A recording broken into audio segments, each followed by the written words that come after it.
देवी भुवनेश्वरी, आज मुझे ज्ञात हुआ कि आपके हर संकेत के पीछे लोक कल्याण के कई कारण छिपे हैं। अंततः देवी गंगा को धरती पर आना पड़ा। उन्हें लाने के लिए भगीरथ को कितने यत्न करने पड़े। हाँ महादेवी, हिमालय देवी गंगा का स्थायी निवास है, किंतु अभी तो देवी गंगा शिव की जटाओं से निकली हैं। महादेवी, उनकी यात्रा बड़ी लंबी है। इस यात्रा में एक अनोखा संगम होने वाला है। कैसा संगम महादेवी भुवनेश्वरी? यह संगम प्रयाग में होगा, जहां इस समय सरस्वती की पावन धारा बह रही है। इसका अर्थ यह हुआ देवी भुवनेश्वरी कि देवर्षि नारद अपने प्रयास में सफल हो गए। नहीं महादेवी, अभी नहीं, अभी इसमें समय है। अभी तो महाराज भगीरथ गंगा को साथ ले जाने की प्रसन्नता में हैं। पीछे मुड़कर भी नहीं देख रहे। उनकी यात्रा अब उस स्थान पर पहुंचने वाली है जहां भगवान विष्णु ने धरती पर सर्वप्रथम अपने चरण धरे थे। यह स्थान देवलोक का प्रवेश द्वार है, हरि का द्वार है। आप तो उनकी यात्रा पर अपनी दृष्टि रखिए।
ये तो वैसा ही प्रकाश है तो पद्मनाभ भगवान श्री विष्णु के नखों से निकलता रहता है।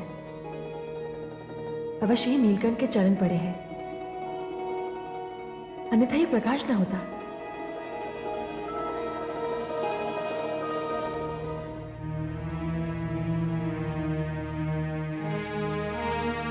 भगीरथ, भगीरथ,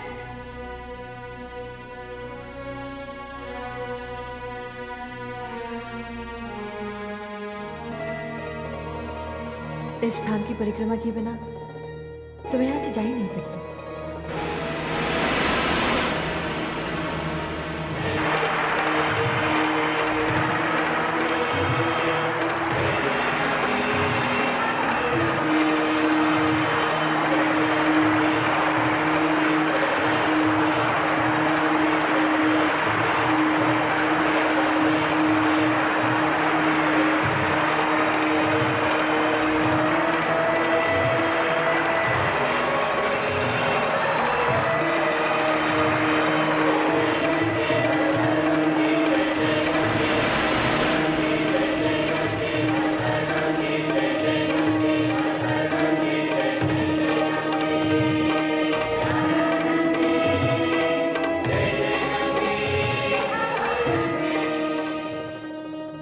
हे पद्मनाभ, इस स्थान से लोग आपको प्राप्त करने की यात्रा आरंभ करते हैं। आज आपके चरण पखार कर मैं धरती की यात्रा प्रारंभ कर रही हूं।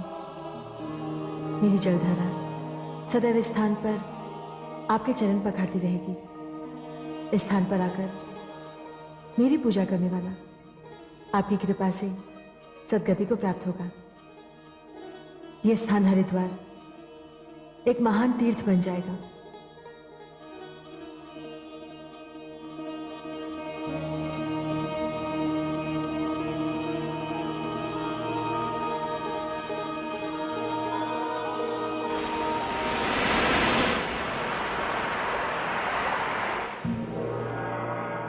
हे देवी भुवनेश्वरी, देवी गंगा तो यही मार्ग में रुक गई। हाँ महादेवी, इस स्थान पर भगवान श्री विष्णु के प्रथम बार चरण पड़े थे। जब सागर मंथन के समय अमृत निकलने पर देवताओं और दानवों में अमृत कलश को लेकर विवाद प्रारंभ हुआ, तब भगवान विष्णु ने यही मोहिनी रूप धारण कर देवताओं की समस्या का निवारण किया था। मैं समझ गई देवी भुवनेश्वरी, जहां जहां भगवान विष्णु के चरणों का स्पर्श हुआ है, वहां वहां से देवी गंगा उनके चरण पखारती हुई निकलेंगी। किंतु हे देवी भुवनेश्वरी, इस भोले भगीरथ का क्या होगा?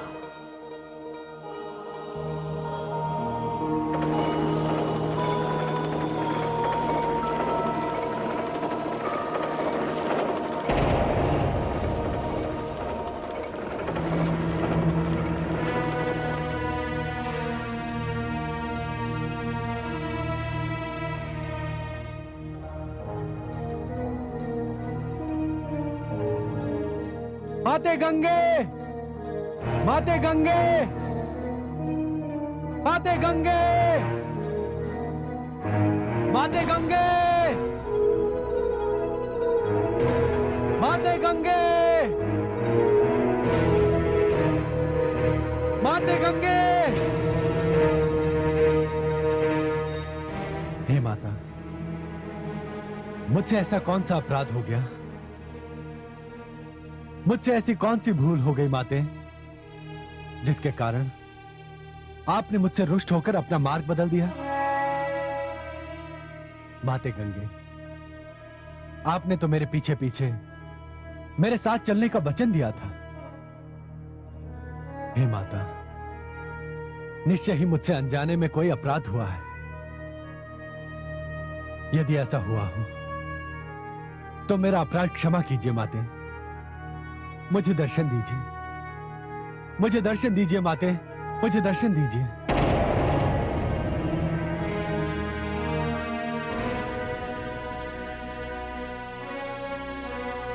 माते गंगे, माते गंगे, माते गंगे, माते गंगे, माते गंगे।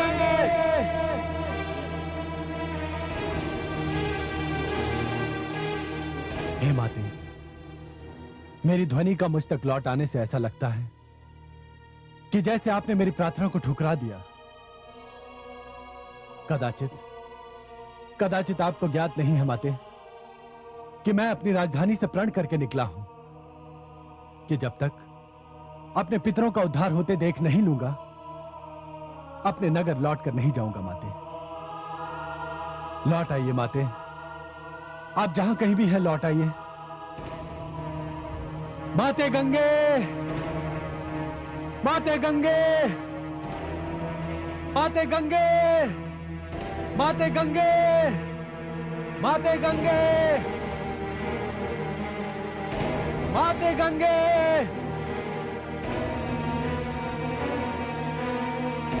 हे माता, ऐसा लगता है जैसे अब आप लौट कर नहीं आएंगी। मेरे पूर्वजों का उद्धार नहीं होगा।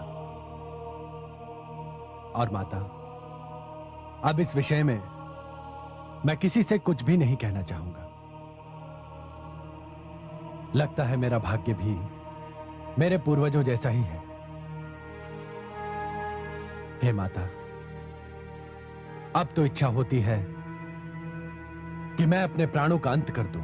हां, मैं अपने प्राणों का अंत ही कर दूंगा।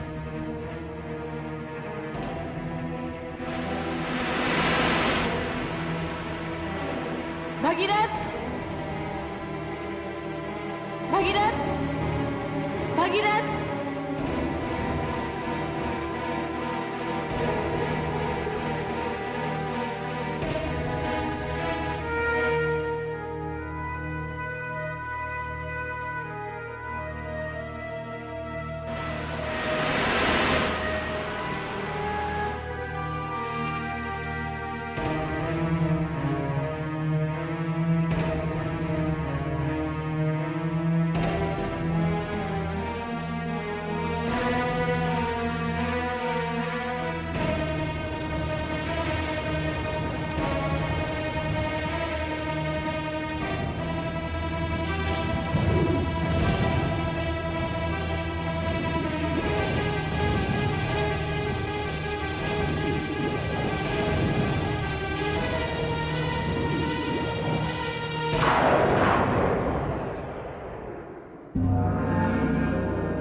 हे देवी भुवनेश्वरी, ये कैसा अनर्थ होने जा रहा है?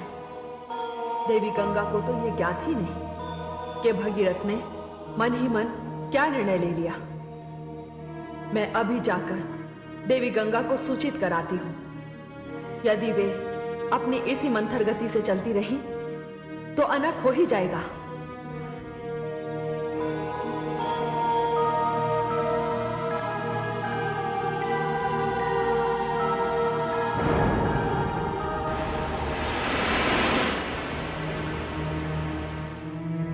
भगीरथ, भगीरथ!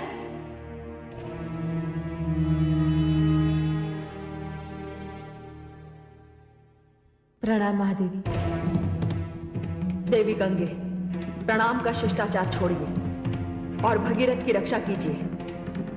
भगीरथ की रक्षा? क्या हुआ भगीरथ को?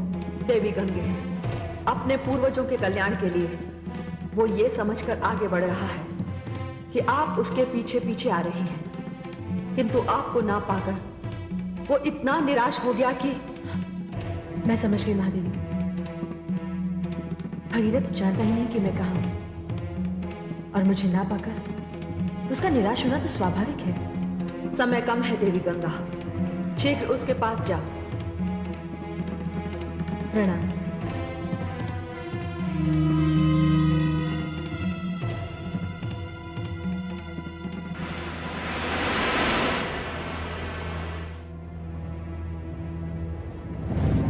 हे माते, मैं उल्हाना नहीं दे सकता। यदि आपके विषय में भगवान शिव से भी पूछने जाऊं तो भी माते, आप तो सर्वशक्तिमान हैं। किंतु माते, मैं अपनी निराशा का क्या करूं? मैं असफल नहीं लौट सकता माते। इसलिए मैंने निश्चय कर लिया है कि मैं अपने प्राणों का अंत कर दूंगा।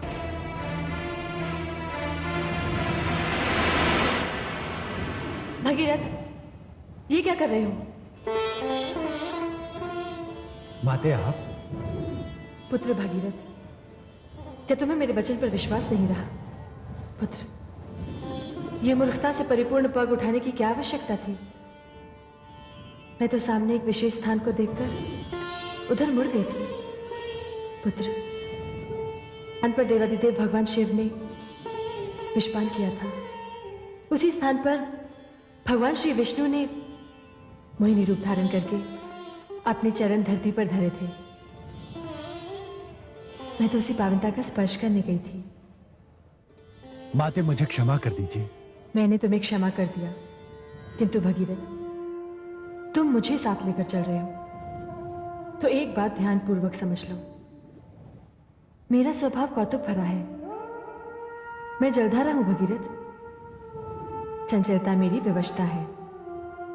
यदि आगे भी चलते चलते मैं तुम्हारी दृष्टि से ओझल हो जाऊं तो भली भांति मेरा पता लगाना। मैं तुमसे फिर कहती हूं भगीरथ, मैं गंगा हूं, तुम्हारे साथ चल पड़ी हूं। पुत्र, मैं वापस नहीं लौटूंगी। तुम्हारा कार्य तो मुझे पूर्ण करना ही है। माते, मुझे क्षमा कर दीजिए। मुझे क्षमा कर दीजिए माते।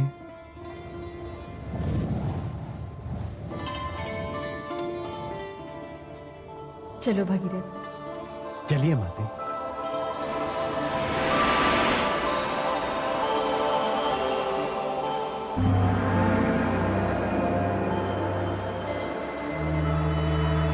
नारायण नारायण। तीर्थराज प्रयाग की इस पावन धरती को नारद का प्रणाम।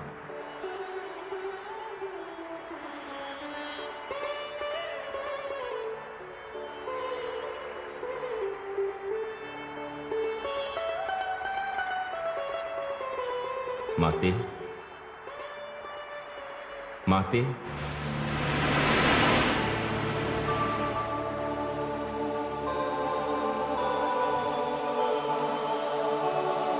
पुत्र नारद। प्रणाम माते। माते, आपके पुत्र का कार्य संपन्न हुआ। महाराज भगीरथ देवी गंगा को लेकर चल पड़े हैं। वे किसी भी क्षण यहां पहुंचेंगे और शीघ्र ही ब्रह्मलोक का सूनापन आपके आगमन से समाप्त हो जाएगा।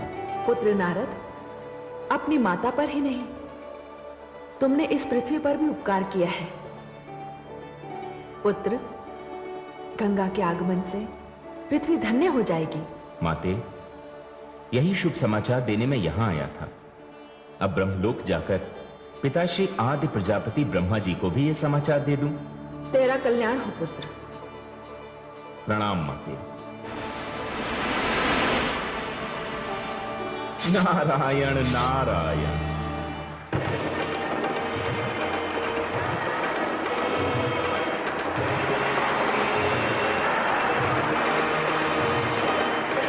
भगीरथ, भगीरथ।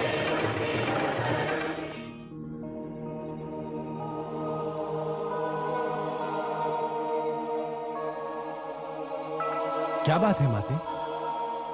ये हम किस स्थान पर आ गए पुत्र? हे माते, मैंने मार्ग में एक ऋषि से पूछा था। यह स्थान तीर्थों का राजा प्रयाग है। हाँ पुत्र, मुझे भी ऐसा ही प्रतीत हो रहा है। पुत्र भगीरथ, तुम्हें यहीं रुककर कुछ समय मेरी प्रतीक्षा करनी होगी। मैं महादेवी सरस्वती से मिलकर आती हूँ। महादेवी सरस्वती? हाँ, वो जो दूर जलधारा तुम्हें दिखाई दे रही है, वो देवी सरस्वती की जलधारा है। पुत्र, तुम्हें महादेवी सरस्वती का भी आभार मानना चाहिए, क्योंकि उन्हीं के कारण मैं धरती पर आई। अन्यथा मेरा तुम्हारे साथ आना संभव ना होता पुत्र। मैं चलती हूँ।